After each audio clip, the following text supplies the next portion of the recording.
Hi guys, this is Cindy. And Michael. And Bella from Part-Time Permies, and today we have a bit of a project on our hands.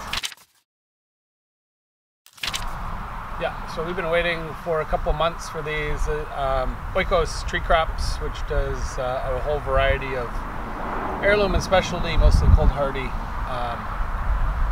plants of all sorts, but we went through a really late cold snap, and we think we are definitely out of freeze territory, and it's our best chance to get this stuff in before it gets hot. What kinds of things do we have here? We have a maypop. Maypop. Which is just a root right now. So that's a vine, an indigenous fruit-bearing vine.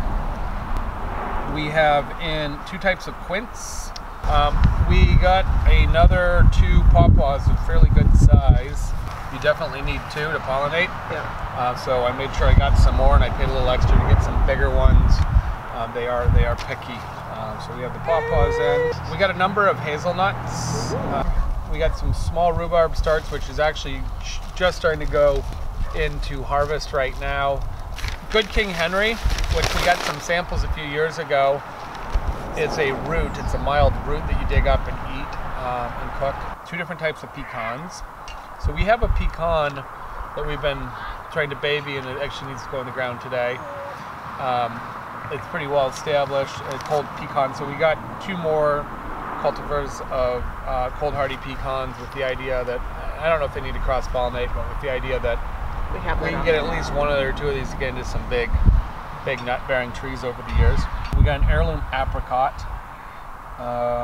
We got a moonrise pear, which I believe is an Asian pear.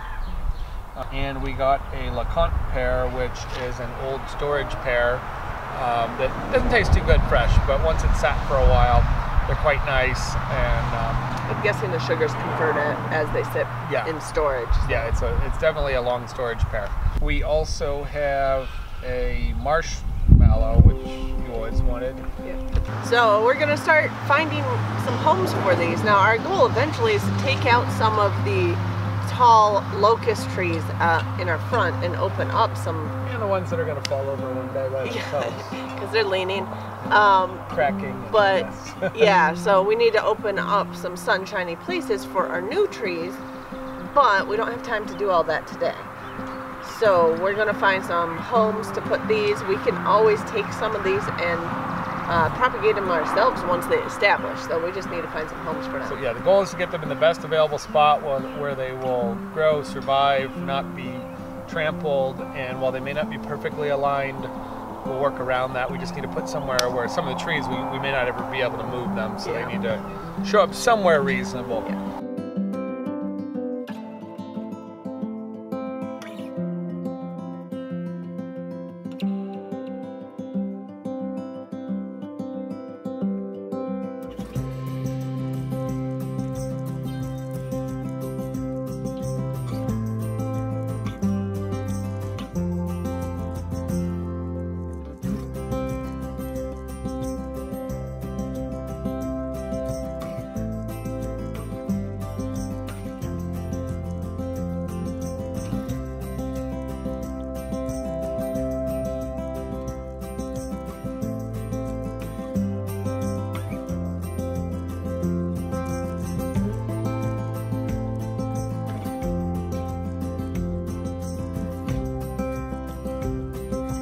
Okay, so we've been planting a number of trees and bushes. So what did you put back here?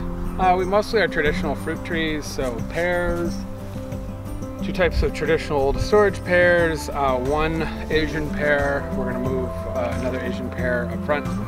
We put the cold hardy apricot over in the corner here.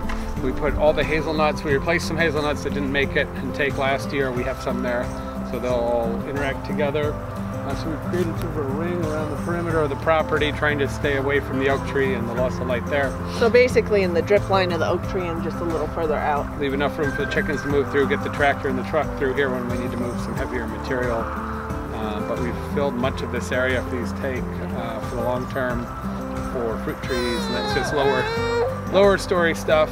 And then we're developing the food forest a little further, more upper story, medium story plants. Haven't done a whole lot on the lower story, but we're getting some things in there. Yeah. And that'll be, yeah, that'll be work down the road. Yeah, so we'll see if these take this year and make it through the winter and go from there. Then we'll start filling in. We have to still take down trees, so we don't want to put too much up front and cause damage or inability to take down some of those trees, and then we'll start filling that out. So that's it for now. We're just going to hang tight for the summer, give them a little bit of water. Hope they hang in there, protect them, not run them over, keep the chickens out of the way, wait for the winter. We know that most of the growth and rooting sets in the winter. So if they survive the winter, we know we're on to a good start for next year. Thanks for watching, and we'll see you with our next video.